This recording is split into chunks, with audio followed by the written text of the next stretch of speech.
마태복음 5장 13절에서 16절의 말씀. 다 같이 한 목소리로 읽겠습니다. 너희는 세상의 소금이니 소금이 만일 그 맛을 잃으면 무엇으로 짜게 하리. 후에는 아무 쓸데없어 다만 밖에 버려져 사람에게 밟힐 뿐이니라. 너희는 세상의 빛이라. 산 위에 있는 동네가 숨겨지지 못할 것이요 사람이 등불을 켜서 말 아래 두지 아니하고 등경 위에 두나니 이러므로 집안 모든 사람에게 비치느니라. 이같이 너희 빛이 사람 앞에 비치게 하여 그들로 너희 착한 행실을 보고 하늘에 계신 너희 아버지께 영광을 돌리게 하라. 아멘.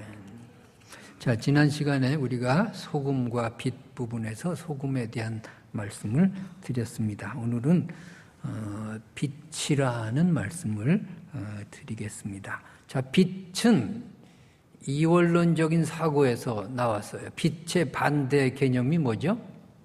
어두움이라고 분명히 우리가 잡힙니다. 빛에는 대칭어가 있어요. 어두움이라는 대칭어가 있어요.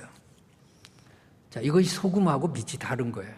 소금은 대칭어가 없어요. 소금의 반대는 뭐죠? 설탕? 식당 가서 잘못 치면 소금 치는 게 설탕 치는 게 되죠. 근데 설탕이 소금의 반대는 아니죠. 대칭적인 개념이 소금에는 없어요. 그러니까 빛은 뭐냐 하면은 대칭어가 극명히 있다는 것은 빛은 공개적이고 객관적이에요. 소금은 주관적이고 은밀해요. 그런 차이가 있는 거죠. 있어요.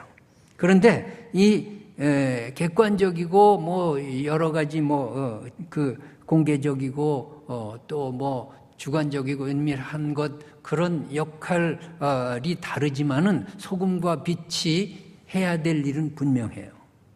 그 목적은 부패를 방지하고 죄악된 것을 몰아내고 부정한 것, 어둠의 세력 이런 것들을 다 치유하는 것이 소금의 역할이고 빛의 역할이다 하는 면에서는 공통적이에요. 자, 이것을 우리가 마태가 팔복 다음에 놓았기 때문에 이 빛에 대해서도 소금처럼 팔복과 연관시키면서 우리가 한번 해석해 볼 수 있겠죠. 첫째로 빛이라는 말이 뭘까? 마음속에 어둠을 몰아내고 천국을 이루어라 하는 그런 첫째 복과 우리가 연관시켜서 생각할 수 있습니다. 자, 심령이 가난해져야 복이라고 했습니다. 그리고 지난 시간에 배웠듯이 심령이 가난하다는 말은 무슨 상태냐면 거지처럼 자기가 불쌍히 여겨서 스스로 초라해지는 상태가 가난한 상태라고 했어요. 자, 그렇게 되려면 이 교만에 가득 찬 우리가 인간이 본래 교만한데 어떻게 거지처럼 그냥 쭈그러지고 그 초라해질 수 있을까? 어떻게 가난해질 수 있을까? 빛이 들어와야 가난해지는 거예요. 빛이 들어와서 내 속에 얼마만한 죄악 덩어리가 있는가가 밝혀져야 비로소 고개가 숙여지고 비로소 가난해지고 내가 이렇게 죄가 많구나 이렇게 깨닫게 될 때에 비로소 가난하게 되고 그것이 복이 된다 하는 것입니다. 그래서 우리는 빛이 들어오기 전에는 내가 얼마만한 어둠의 자식인지 몰라요. 내 죄가 얼마만큼 있는지 몰라요. 여러분 사람이 눈이 있어서 보는 게 아니에요. 뭐가 없으면 못 봐요? 빛이 없으면 못 봐요. 지금 여기 불 다 끄면요. 눈을 아무리 크게 떠도 아무것도 안 보여요. 빛이 있으니까 보는 거예요. 그러니까 내 속에 죄가 있는지 없는지는 빛이 들어와야 보인다니까. 빛이 들어와요. 빛이라고 너희가 빛으로 살아서 하늘에 계신 너희 아버지께 영광을 돌리라 라고 하는 것은 빛으로 항상 자기 자신을 조명해서 죄악된 생활을 청산하라 그 말입니다. 마음의 죄를 그대로 가지고 살면 빛을 거부해요. 왜? 자기가 드러나니까. 빛을 환영한다는 것은 내 죄를 청산하고 내 죄악을 몰아내고 내가 천국 백성이 되겠다는 결단을 할 때만 가능한 거예요. 우리 요한복음 3장 19절에서 21절의 말씀 다 같이 읽습니다. 그 정죄는 이것이니 곧 빛이 세상에 왔을 때 사람들이 자기 행위가 악함으로 빛보다 어둠을 더 사랑한 것이라.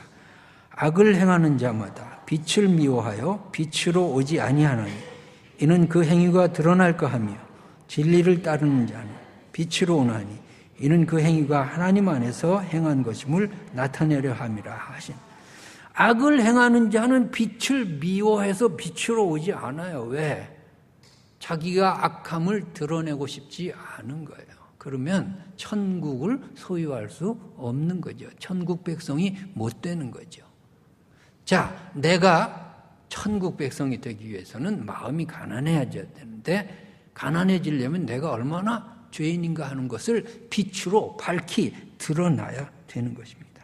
그러니까 예수님께서 빛으로 오셨어요. 우리 죄를 드러내게 하기 위해서. 자, 우리가 왜 악을 행하죠? 내가 빛 가운데 거하지 못하니까 악한 일을 행하죠. 우리가 왜 빛을 멀리하죠? 드러날까 봐 멀리하는 거죠. 여러분이 빛으로 사시기 바랍니다. 그래서 항상 마음이 가난해지고 작은 죄에도 민감하고 작은 죄도 다 드러나서 정말 마음이 항상 천국 백성으로, 천국 시민으로 살아가시기 바랍니다. 그때 결과가 뭐냐? 16절 마지막에 하나님께 영광 돌리게 된다는 거예요. 하나님께 영광 돌리게 된다. 너희 착한 행실이 어디서 나와요? 죄를 멀리하는 데서 나오는 거죠. 그럼 하나님이 영광 받으신다니까요. 자, 사울은 몰랐어요. 사울은 자기가 죄악된 생활인지 몰랐어요. 내가 얼마나 그 큰 죄를 짓고 있는지 몰라, 사울이. 열심히 믿는 게 중요한 게 아니에요. 올바로 믿는 것이 중요해요. 광신도처럼 믿지 말고 바르게 믿으시기 바랍니다. 열심도 중요하지만 방향성이 중요한 거예요. 항상 짚고 나가야 돼요. 왜? 잘못된 열심은 뭐예요? 사울처럼 그냥 예수 믿는 사람 다 잡아 죽이는 거 아니에요? 자, 그런데 다메섹 도상에서 강한 빛을 받았어요. 그건 예수 그리스도의 빛이죠. 강한 빛을 받고 사울이 거기서 자기가 죄인인 것을 깨닫는 거예요. 네가 왜 나를 핍박하느냐? 내가 언제 핍박했습니까? 그렇게 물었을 거예요. 네가 왜 나를 핍박하느냐? 이것이 예수를 핍박하는 일이구나 하는 걸 그때 깨닫는 거예요. 강한 빛 가운데서, 예수 그리스도의 빛 가운데서 자신이 죄악됨을 드러나는 거예요. 그래서 육신의 눈은 감기고 영의 눈이 떠지는 거예요. 그것이 회심 사건이에요.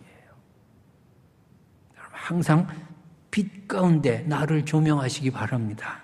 오늘도 항상 빛이, 예수 그리스도의 빛이 여러분 마음에 쬐서 항상 밝은 데 거하시기 바랍니다. 사도행전 26장 18절 함께 읽겠습니다. 그 눈을 뜨게 하여 어둠에서 빛으로 사탄의 권세에서 하나님께로 돌아오게 하고 죄 사함과 나를 믿어 거룩하게 된 무리 가운데 기업을 얻게 하려라 하더니 눈을 뜨게 하여 어둠에서 빛으로 사탄의 권세에서 하나님께로 죄 사함과 나를 믿어 거룩하게 된 무리가 되는 것. 그래서 항상 빛 되신 주님, 내 마음에 비춰주십시오. 내 죄악을 밝히 드러내 주십시오. 그래서 나를 항상 천국 백성으로 살아가게 해주십시오. 그리고 내 행위와 내 모든 언행심사를 통해 하나님께 영광 돌리게 해주십시오. 그렇게 고백하며 사시기 바랍니다. 두 번째로, 빛은 죄를 깨닫고 마음이 가난해지면 그 다음에 애통함이 찾아와요. 이게 회개죠. 죄를 깨달았으면 어떻게 해요? 가슴을 쳐야죠. 아, 나 죄 있네. 그건 회개도 아니잖아요. 죄를 깨달았으면 가슴을 쳐야죠. 내가 이런 죄가 있어. 내가 이렇게 못됐구나. 그래서 애통하는 자가 복이 있다 그랬어요. 무엇에 대해서 애통해요? 죄에 대해서 애통해야죠. 죄에 대해서 애통해야 돼요. 나 죄가 많아서 교회 못 다니겠다는 사람들이 있어요. 죄가 있으니까 교회 나와야죠. 죄가 있으니까 교회 나와야죠. 죄를 어디 가서 씻을 거예요? 교회 와서 주님 복음 앞에서 죄사함을 받아야죠. 하나님 앞에 나가 빛 되신 주님께 내 죄를 내어놓고 하나님 내가 이렇게 죄가 많습니다. 저를 불쌍히 여겨주십시오. 그런 애통하는 심정으로 가슴을 칠 때 하나님께서 그 죄를 사해 주시고 위로를 주실 줄로 믿습니다. 자, 죄는 세 가지 죄가 있어요. 첫째, 자기 자신에 대한 죄가 있어요. 그것을 회개해야 돼요. 다윗이 밧세바와 범죄한 다음에 가슴을 치면서 회개를 했는데 눈물로 침상을 적셨다. 그런 표현이 나오는 거예요. 자기 자신의 죄에 대해서 가슴을 치고 회개하는. 그럴 때 하나님께서 영광을 받으시는 거예요. 또 사도 바울은 일가 친척의 죄에 대해서 자기 죄는 아니에요. 일가 친척의 죄에 대해서 사도 바울은 애통했어요. 우리 로마서 9장 2절의 말씀을 함께 읽겠습니다. 나의 형제 곧 고륙의 친척을 위하여 내 자신이 저주를 받아 그리스도에게서 끊어질지라도 원하는. 고륙 친척을 위해 내가 저주받아서 그리스도에 끊어질지라도 저들이 구원받기를 원한다는 거예요. 일가 친척을 위한 그런 애통한 말이에요. 나만을 위한 애통함이 아니라 다른 사람의 구원을 위한 애통함. 그것이 하나님께 영광 돌리는 일이라 그 말입니다. 여러분 다른 사람을 위해 기도해 주시기 바랍니다. 믿음이 연약한 사람들을 위해서 기도해 주시기 바랍니다. 모르기 때문에 죄를 짓는 사람들을 위해서 기도해 주시기 바랍니다. 아직도 예수 믿지 않는 여러분의 일가 친척을 위해 기도해 주시기 바랍니다. 그것이 하나님께 영광 돌리는 거예요. 그 다음에 예레미야는 민족을 위한 죄에 대해서 애통해 했어요. 예레미야 4장 19절의 말씀을 함께 읽습니다. 슬프고 아프다. 내 마음속이 아프고 내 마음이 답답하여 잠잠할 수 없으니 이는 나의 심령이 나팔 소리와 전쟁의 정보를 들으며. 지금 전쟁이 터지고 다 망하게 민족이 망하게 생겼어요. 그 민족의 그 죄를 가슴에 안고 예레미야가 애통이 하는 거예요. 슬프다. 내 마음이 아프다. 답답해서 잠잠할 수가 없다. 여러분, 이 민족을 누가 구원해요? 하나님밖에 구원할 사람이 없어요. 구원할 하나님밖에 없어요. 인간이 어떤 무기를 가지고 이 민족을 구원할 수 없어요. 우리가 기도해야 돼요.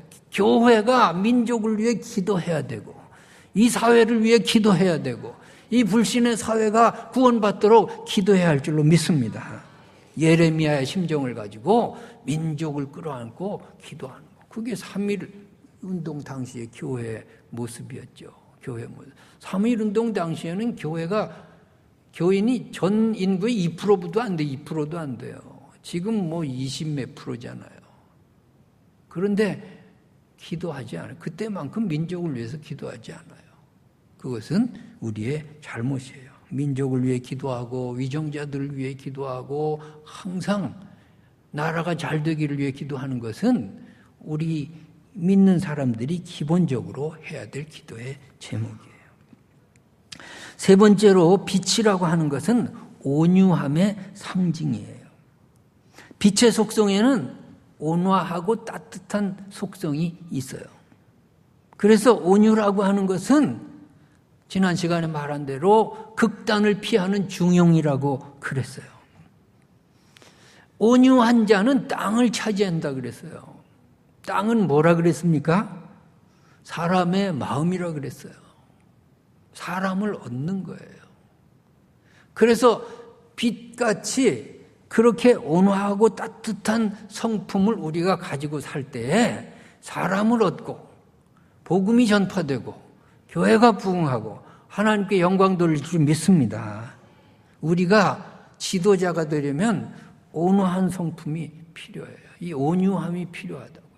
예수 믿는 사람들은 다 지도자들이에요. 우리가 우리가 다 누구를 위해 전도해야 하는 것도 지도자고요. 교회를 섬기는 것도 지도자들이 하는 것이고요. 그 교제하는 것도 지도자적인 마음으로 하는 거예요. 우리가 온유하지 못하면 예배를 제대로 할 수 있어요. 전도를 할 수 있어요. 무슨 친교를 할 수 있어요. 봉사를 할 수 있어요. 아무것도 못하는 거예요. 온유한 사람만이 하나님께 영광 돌릴 수 있는 거예요. 지도자 중에 최고의 지도자는 모세라 그러잖아요. 내 종 모세만한 사람이 없다고 하나님은 칭찬하시지 않아요? 이 모세의 속성이 뭔가? 온유함이죠. 민수기 12장 3절의 말씀 함께 읽겠습니다. 이 사람 모세는 온유함이 지면의 모든 사람보다 그래, 최고의 온유한 자가 최고의 지도자가 되는 거예요. 최고의 온유한 자가 사람의 마음을 얻는 거예요. 이 사람 저 사람 얼마나 그 70만 그 백성을 인도해낼 때 얼마나 일들이 많았겠어요. 그런데 그 모든 것들을 모세가 온유함으로 이끄는 거예요. 하나님의 뜻을 이루는 거예요. 그 사람들 데리고 하나님의 뜻을 이루는 거예요. 그러니까 전도는 누가 해요? 전도는 온유한 사람이 하는 거죠. 빛같이 온화하고 따뜻한 마음을 가지고 복음을 전하시기 바랍니다. 네 번째로 빛이라고 하는 것은 의와 연결되어 있습니다. 그래서 우리가 빛된 생활을 한다는 것은 의롭게 살아가려고 하는 그런 목마름이 있어야 되는 거예요. 의에 줄이고 목마른 그런 상태로 항상 의에 대해서 갈증이 있고 의에 대해서 내가 소원이 있고 의에 대해서 내가 사모하고 어떻게 하면 내가 의로운 길을 걸어갈까? 내 삶이 어떻게 되면 의로워질까? 하는 그런 열망을 가지고 우리가 살아가는 그 삶이 바로 빛된 삶이다 하는 것을 말씀하고 있는 것입니다. 우리는 불의에 대해서 참을 수 없는 의에 대한 갈증이 있어야 되겠습니다. 온유함과 더불어 의에 대해서, 불의에 대해서 참지 못하는 그런 의로움의 혈기가 있어야 됩니다. 자, 이것이 조화를 이루어야 돼요. 의에 대한 열망이 있는데 이것을 어떻게 온유하게 풀어나가느냐가 그것이 그리스도인의 관건이에요. 의에 대해서, 불의에 대해서 못 참는다고 혁명을 일으키면 되겠습니까? 다른 사람하고 싸우면 되겠습니까? 다른 사람을 정죄하면 되겠습니까? 팔을 나누면 되겠습니까? 그것은 복된 삶이 아니에요. 그것은 성령의 역사가 아니에요. 의에 대해서 갈증이 있는데 온유함으로 풀어나갈 길을 항상 우리는 못해요. 우리는 속성이 그렇게 못해요. 그런데 기도하면 성령께서 인도해 주실 줄로 믿습니다. 성령의 인도를 받아야 가능해요. 사람이 어떻게 그 길을 찾아요? 사람은 못해요. 성령께서 주관하실 때 우리는 찾지 못하나 길을 보여주실 줄로 믿습니다. 온유하다고 해가지고 이것도 좋고 저것도 좋고 의도 좋고 불의도 좋고 뭐 대충 그런 건 온유가 아니에요. 그거는 복된 삶이 아니에요. 불의에 대해서 못 참아야 돼요. 의에 대해서 갈증을 느껴야 돼요. 의만 보면 정말 보화를 얻은 듯이 막 달려가야 돼요. 그것이 천국 백성이에요. 그런데 온유함으로 어떻게 풀 것인가 하는 것. 사람을 얻으면서 어떻게 이 문제를 풀어나갈 것인가 하는 것. 이것이 항상 여러분의 기도 제목이 되시기 바랍니다. 의로워야 하나님의 사람이에요. 우리 이사야서 42장 6절의 말씀을 함께 읽겠습니다. 나 여호와가 의로 너를 불렀은즉 내가 네 손을 잡아 너를 보호하며 너를 세워 백성의 언약과 이방의 빛이 되게 하리라. 의로 불렀다는 게 뭐예요? 의로를 사모하는 사람으로 불렀다는 거예요. 그러면 이방인의 빛이 되게 한다고 말이에요. 우리가 의에 대해서 사랑하고 의에 대해서 사모할 때 다른 사람에게 빛으로 나서는 것이고요. 그리고 하나님께 영광을 돌리게 될 줄로 믿습니다. 우리는 의를 위해서 부름을 받았다 하는 것입니다. 어떤 인간관계 때문에 의가 무너져서는 안 되겠습니다. 하나님께서 요구하시는 것이 뭔가? 의롭게 사는 거예요. 하나님처럼 의로운 길로 너희가 서려는 거예요. 시편 1편의 말씀처럼 불의한 길이 있고 의로운 길이 있어요. 악인이 있고 의인이 있어요. 그 길 중에 우리가 하나를 선택하는 거예요. 하나님이 요구하시는 것은 돈 많이 벌으라는 것도 아니에요. 출세하라는 것도 아니에요. 의롭게 살아가라 하는 겁니다. 우리 미가서 6장 6절에서 8절의 말씀 함께 읽겠습니다. 내가 무엇을 가지고 여호와 앞에 나아가며 높으신 하나님께 경배할까? 내가 번제물로 1년 된 송아지를 가지고 그 앞에 나갈까? 여호와께서 천천의 수장이나 만만의 강물 같은 기름을 기뻐하실까? 내 허물을 위하여 내 마다들을 내 영혼의 죄로 말미암아 내 몸의 열매를 드릴까?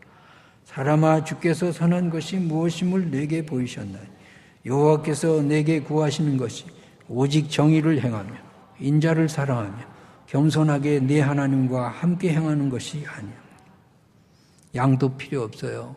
물질도 필요 없어요. 아무것도 필요 없어요. 주님께서 원하시는 것이 뭐예요? 의를 행하고 사람을 사랑하고 하나님과 동행하는 거예요. 중요하니까 따라합시다. 의를 행하고 사람을 사랑하고 하나님과 동행하라. 이것이 하나님이 우리에게 요구하시는 거예요. 의를 사랑하시기 바랍니다. 불의한 것과 타협하지 마시기 바랍니다. 사람을 사랑하시기 바랍니다. 사람과 다투지 마시기 바랍니다. 하나님과 동행하시기 바랍니다. 의를 사랑하면서 의를 행하고 사람을 사랑하고 이 상충된 이 윤리를 어떻게 하면 조화시킬 수 있겠습니까? 이것이 세상에서는 답이 없어요. 천국의 윤리, 천국의 방법으로만 가능할 줄로 믿습니다. 우리는 항상 의에 대해서 목말라 하고 의를 추구하고 그러면서 사람을 사랑하고 하나님과 동행하는 그런 하나님의 사람으로 살아갈 때 사람들이 우리의 행실을 보고 하나님께 영광 돌리는 거예요. 우리를 통해 하나님이 욕을 들으시면 되겠어요. 우리를 통해 하나님 영광 받으시기를 바랍니다. 이 교회를 통해 하나님 영광 받으시기 바랍니다. 그래야 주님의 교회죠. 주님이 머리가 되신 교회죠. 다섯 번째로 빛이라고 하는 것은 치료의 효과가 있습니다. 빛은 생명을 구원하는 역할을 해요. 생명체가 빛 때문에 살아가는 겁니다. 빛이 없으면 다 죽어요. 그래서 하나님께서 천지창조하실 때 뭐부터 만드셨어요? 빛부터 만드셨어요. 빛이 없으면 다른 생명체를 이 생성이 안 되죠. 빛을 먼저 만드시는 거예요. 빛을 먼저 만드시는 거예요. 빛은 생명을 회복시키고 병든 것을 치료하는 거예요. 여러분 햇빛만 잘 쐬도요 만병이 물러간다 그러잖아요. 우리나라처럼 햇빛이 많은 나라에서 여러분 햇빛 많이 쬐시기 바랍니다. 내가 독일 가니까 맨날 비 와요. 지금도 비 올 줄로 믿습니다. 맨날 비 와. 그러니까 관절염 있지, 기관지 나쁘지, 그냥 뭐 우울증 있지. 독일이 왜 약이 좋은 줄 아세요? 병이 많아서 약이 좋은 거야. 빛이 없어요. 햇빛이 없어요. 그 나라는. 햇빛 한번 나면 세상에 잔디밭에 못 봐, 눈 뜨고 못 봐. 남자고 여자고 다 벌거벗고 들어놓아가지고 일광욕 하느라고. 나는 힐끔힐끔 봤어. 근데 가관이에요. 우리는 햇빛이 이렇게 좋아, 이렇게. 맨날 햇빛이 나요, 맨날. 근데 뭐 불평할 게 있어요. 감사하시기 바랍니다. 왜 햇빛만 잘 쐬도 건강해져요. 비타민 D가 그냥 생기는 거죠. 우리가 어떤 존재로 살아가야 되나? 이런 치료하는 광선처럼 살아가라 그 말입니다. 치료하는 빛으로 살아가서 사람을 살리고 사람을 회복시키고 사람을 다시 건강하게 만드는 그런 존재로 살아갈 때 하나님이 영광 받으실 줄 믿습니다. 그래서 너희가 세상에 빛이라는 게 뭐예요? 죽어가는 사람 살리라는 거예요. 상처받은 영혼 회복시키라는 거예요. 낙심한 영을 일으키라는 거예요. 그것이 빛된 우리가 할 일이에요. 상처를 받았는데 거기다 대고서 덧나게 하면 안 돼요. 사람이 주눅이 들었는데 또 무시하면 안 된다고요. 말 한마디가 사람을 살릴 수도 있고 죽일 수도 있어요. 여러분, 살리는 것이 하나님의 뜻이고요. 회복시키는 것이 빛된 우리가 할 일이에요. 그러면 누가 영광 받으신다고? 하나님이 영광 받으신다니까. 하나님이. 나는 하기 싫은데 순종하면 하나님이 영광 받으세요. 그것이 우리가 할 일이죠. 우리가 할 일이죠. 하나님이 어떻게 되건 말든 그냥 내 욕심대로 그러면 되겠어요. 하나님이 영광을 못 받으시죠. 오늘 우리 주변에 죽어가고 상처받고 열등감에 빠지고 사살 일보 직전에 있는 사람들을 살펴서 여러분이 살려내시기 바랍니다. 살려내야 돼요. 그것이 우리가 할 일이에요. 너희는 세상의 빛이라 치료하라는 그런 말씀으로 우리가 받아들여야 될 줄로 믿습니다. 우리 신앙생활이 뭘까요? 신앙생활이 율법화되면 정말 사람을 살리지 못해요. 그 사람은 사람을 자꾸 죽인다고요. 사람이 율법화되는 걸 경계해야 돼요. 진짜 신앙이 생동감 있으려면 하나님의 말씀을 자꾸 읽고 하나님 말 뜻이 뭔가를 자꾸 밝혀내야죠. 하나님 뭘 원하시냐고. 예? 이렇게 그냥 시간에 몇 시간 딱 정해놓고 예배 딱 드리고 나 하나님한테 할 일 다 했다. 이렇게 하면 안 되는 거예요. 여기서 받은 말씀을 가지고 내가 빛으로 살아가야죠. 이제 살아가야죠. 이 종교적인 행위는 아무것도 아니에요. 어떻게 하나님 말씀을 내가 실천하고 빛으로 사느냐가 중요하고 나 때문에 얼마나 많은 사람들이 살아나고 회복되고 건강해지느냐가 중요한 거죠. 이사야서 58장 6절에서 8절의 말씀 함께 읽겠습니다. 내가 기뻐하는 그 음식은 흉악의 결박을 풀어주며 명예의 줄을 끌라며 압제당하는 자를 치유하게 하며 모든 멍에를 꺾는 것이 아니겠노.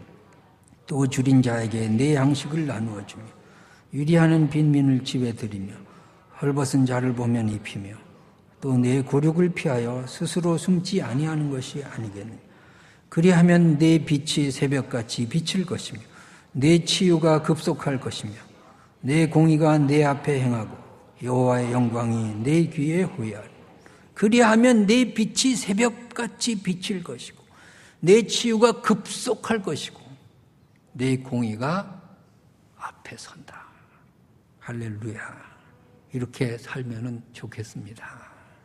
이게 진짜 예수 믿는 사람이죠. 이게 진짜 신앙생활 하는 사람이죠. 이게 진짜 하나님께 영광 돌리는 사람이죠. 내가 빛 되어가지고 사람을 살릴 수 있다면 하나님이 영광 받으시겠죠. 하나님. 여섯 번째로 빛이라고 하는 것은 깨끗함의 상징이에요. 자, 빛이 없으면 방 안에 불 안 켜두고 골방에 지하실에 얼마 지나면요 벌레가 생겨요. 곰팡이 생겨요. 그게 빛이 없으면요 깨끗하던 방도요 이게 못 살게 된다니까요. 빛이 들어와야 일단 빛이 들어와야 깨끗해진다니까요. 그러니까 내 마음에 빛이 들어와야 마음이 청결해져요. 마음이 청결한 자가 복이 있다 그랬잖아요. 하나님 마음이 청결하면 어떻게 된다고요? 하나님을 본다 그랬잖아요. 하나님을 어떻게 봐요? 마음이 청결하면 하나님이 왜 보일까요? 빛이 내 안에 들어와서 내가 내 마음의 빛으로 가득 차면은 마음이 청결해지고 하나님을 본다는 거예요. 왜냐하면 하나님이 빛 가운데 거하시기 때문에 그래요. 우리는 어둠 가운데인데 하나님을 볼 수가 없죠. 빛 가운데 거하시는 하나님은 내가 빛 가운데로 나갈 때에 보여지는 거예요. 느껴지는 거예요. 하나님의 뜻을 밝히 알 수 있는 거예요. 그래서 내가 빛 가운데 거해서 청결해지고 깨끗해질 때 하나님이 정말 느껴지고 살아계심이 내게 확신될 줄로 믿습니다. 디모데전서 6장 16절의 말씀 함께 읽겠습니다. 오직 그에게만 죽지 아니함이 있고 가까이 가지 못할 빛에 거하시고 어떤 사람도 보지 못하였고 또 볼 수 없는 이시니 그에게 존귀와 영광 빛에 거하신다 그랬어요. 하나님은 빛에 거하세요. 여러분이 빛 가운데 거할 때 하나님을 만날 줄로 믿습니다. 7번째로 빛이라고 하는 것은 평화의 상징이에요. 그러니까 빛이라고, 너희가 빛이라고 하는 것은 평화를 만들어 가야 될 사명이 있다라고 하는 것을 말씀하고 있어요. 자, 분쟁이 있는 곳에 그 사람만 들어가면 잠잠해져요. 평화를 화평케 하는 자는 하나님의 아들이라 그랬잖아요. 근데 어떤 사람은요, 조용한데 그 사람만 들어가면 시끄러워져. 그 문제가 있죠. 문제가 있어요. 평화를 만들어 나가시기 바랍니다. 그게 빛이에요. 빛으로 사는 거예요. 그러면 하나님이 영광을 받으신다니까요. 하나님이 영광을 받아요. 내 말 한마디가 평화를 만들 수 있는가 고민해 보시기 바랍니다. 아니면 반대로 분쟁을 만들어 가는가 생각해 보시기 바랍니다. 우리가 사는 목적은 내가 인기를 얻는 게 아니에요. 내 말빨이 서는 게 아니에요. 내 주장이 먹혀 들어가는 게 아니라고요. 하나님이 영광을 받으시는 거예요. 하나님께 영광 되느냐 안 되느냐가 그것이 인생이 성공과 실패 그 답이 되는 거예요. 주님의 제자가 뭐예요? 평화를 만들어서 하나님께 영광 돌리는 사람이 주님의 제자예요. 그래서 주여 나를 평화의 도구로 삼으소서. 그런 찬송이 있잖아요. 찬송만 열심히 하면 뭐예요? 그렇게 살아가야죠. 그래서 하나님의 자녀로 살아가시기 바랍니다. 항상 분열된 것을 합하는 그것이 하나님의 자녀가 할 일이에요.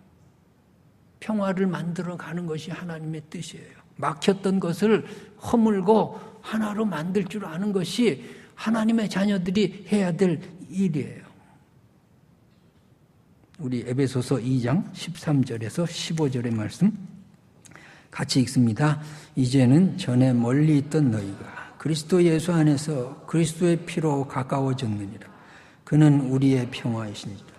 둘로 하나를 만드사 원수된 것 곧 중간에 막힌 담을 자기 육체로 하시고 법조문으로 된 계명의 율법을 폐하셨으니 이는 이 둘로 자기 안에서 한 사람을 지어 화평케 하시느니라. 예수 그리스도께서 하신 일이 뭘까요? 하나님과 원수되었던 우리를 하나로 만드셨어요. 그것이 우리가 또 해야 될 일이라고요. 그리스도의 피로 우리는 하나님과 화평케 된 것처럼 우리가 빛으로 살면서 둘이 된 것을 하나로 만들고 이 화평의 역사를 이루어 나가시기 바랍니다. 이것이 교회가 할 일이에요. 교회가 이런 것 하는 거예요. 세상은 하나 된 걸 둘로 나눠요. 교회는 둘 된 것을 하나로 모아요. 그것이 교회의 본질이고 속성이에요. 주님을 머리로 하는 교회는 항상 문제가 있으나 하나가 될 줄로 믿습니다. 인간이 머리인 어떤 교회도 하나가 될 수 없어요. 이 교회가 주님이 머리가 되신 교회 되시기 바랍니다. 그러면 어떤 문제도 문제 없어요. 우리는 마지막에 하나예요. 하나로 나가는 거예요. 왜? 주님이 하나 되게 만드셨잖아요. 그 큰 은혜를 받고 작은 문제를 해결 못합니까? 둘이 하나로 평화를 만들어 나가는 것. 그것이 빛된 자들의 하는 일이고 그 결과는 하나님이 영광을 받으신다. 그런 것입니다. 8번째로 빛은 의에 대해서 핍박받는 용기를 의미하고 있는 것입니다. 의를 위해 핍박받는 자가 복이 있다고 하잖아요. 누가 의를 위해 핍박을 받나요? 용기가 있는 자가 받는 거예요. 용기 없으면 비겁해지는 거예요. 의가 뭔데요? 하나님의 말씀대로 살아가는 거예요. 어떤 세상적인 손해가 나도 하나님 편에 서서 살아가는 거예요. 세상에 돈이 좀 손해가 나도 주일은 반드시 지키는 거예요. 내가 어떤 육신적인 유익이 있다 하더라도 하나님께서 하지 말라는 일을 하지 않는 거예요. 내게 조금 세상적인 유익이 주어진다 그래서 하나님 싫어하는 것을 건들지 않는 거예요. 그것은 용기가 있을 때 가능한 거예요. 그리고 그것은 핍박이죠. 핍박이죠. 우리가 세상 살아나는데 핍박이죠. 그러나 중요한 것은 뭐예요? 우리의 착한 행실을 통해 하나님이 영광 받으시는 거예요. 빛으로 살 때 용기가 생기는 것이고 빛으로 살 때 이런 모든 것들을 견딜 수 있는 용기의 사람이 될 줄로 믿습니다. 세상은 항상 악과 싸우는 거예요. 세상은 항상 불의한 것과 맞서야 되는 거예요. 세상은 항상 내가 하나님 의의 편에 서서 고난받고 그것을 용기로서 이겨나가는 그런 하루하루의 삶이 우리에게 주어져 있는 거예요. 우리가 빛으로 살 때만 가능한 거예요. 히브리서 10장 32절에서 35절의 말씀 함께 읽습니다. 전날에 너희가 빛을 받은 후에 고난의 큰 싸움을 견디어낸 것을 생각하라. 혹은 비방과 환난으로서 사람에게 구경거리가 되고 혹은 이런 형편이 있는 자들과 사귀는 자가 되었으니 너희가 갇힌 자를 동정하고 너희 소유를 빼앗기는 것도 기쁘게 당한 것은 더 낫고 영구한 소유가 있는 줄 알미라. 그러므로 너희 담대함을 버리지 말라. 이것이 큰 상을 얻게 하느니라. 고난에 불의와 맞서고 하나님의 뜻과 멀어진 것과 단연히 끊는 이 용기, 이것은 핍박이에요. 그리고 이 싸움에서 승리하려면 내가 빛을 받아야 되고 그 빛 가운데 살아가고 빛된 생활을 해야 될 줄로 믿습니다. 우리는 하나님께 영광 돌리는 제자로 살아갈 수 있기를 바랍니다. 여러분은 세상의 소금이에요. 여러분 세상의 빛이라고요. 하나님이 그게 선언해 주셨잖아요. 뭐 소금 되려고 노력하려는 게 아니에요. 그냥 너희는 세상의 소금이라고요. 너희는 세상의 빛이라고요. 주님, 저는 어둠의 자식입니다. 그러지 말고 그냥 빛으로 인정하고 살아가시기 바랍니다. 나 빛이네. 나보고 빛이래. 나 빛처럼 살아가야지. 그렇게 결단하고 사시기 바랍니다. 그래요. 중요한 것은 하나님이 영광 받으시는 거예요. 무엇을 통해? 우리의 착한 행실을 통해. 착한 행실이 어디서 나와요? 소금과 빛으로 살아갈 때 착한 행실이 나와요. 내가 이 말씀 준비하다가 아주 기가 막힌 성경 구절을 발견했어요. 그래서 같이 읽고 싶어서 여러분에게 소개해요. 시편 85편 10절에서 13절의 말씀 함께 읽습니다.